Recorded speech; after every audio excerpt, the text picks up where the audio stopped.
It has been over a month since Prime Minister Dr. Timothy Harris would have announced the dissolution of Parliament and the dismissal of cabinet ministers who withdrew their support for him as Prime Minister. But debate continues as to whether the Prime Minister's actions were considered ethical and in accordance with the spirit of the Constitution. For political analyst Peter Wickham, Dr. Harris's decision is not a matter of political ethics, but rather a good political move.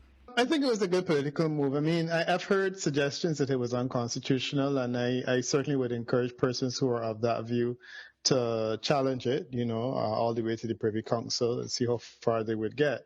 I had also heard that there was a prominent Queen's Counsel who offered an opinion that suggested that a Prime Minister or Governor General in this situation had an obligation to identify an alternative person as leader. And again, I think that logic is highly unsound, and I'm not quite sure who would have proffered such a view and on what basis. My sense is that the constitutionality of what the Prime Minister has done is not in question. The Prime Minister has the power to do exactly what he did, and he did just that.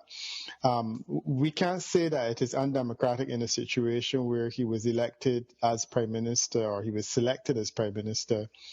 He won an election in which he campaigned to lead a coalition, and he won that.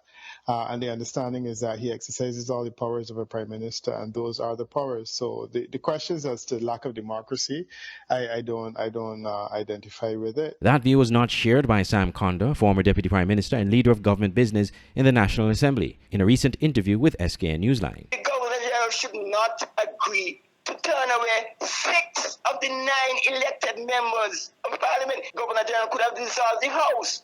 That cannot be a consideration. You can't form a government with 6 people helping you to form the government, and when you form the government, you dismiss them and continue as the government as usual.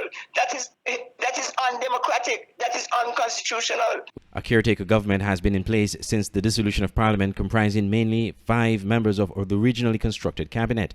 After the June 2020 general election, a group of non-governmental organizations comprising the St. Kitts Christian Council, the Nevis Christian Council, the St. Kitts Evangelical Association, the Nevis Evangelical Association, the St. Kitts Nevis Chamber of Industry and Commerce, and the St. Kitts and Nevis Bar Association have issued a joint communique to all political parties and candidates, urging adherence to an updated code of conduct leading into the general elections expected before the 9th of August.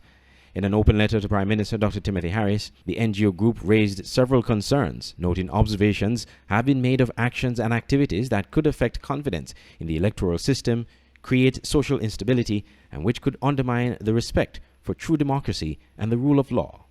I'm Andre Huey for SKN Newsline.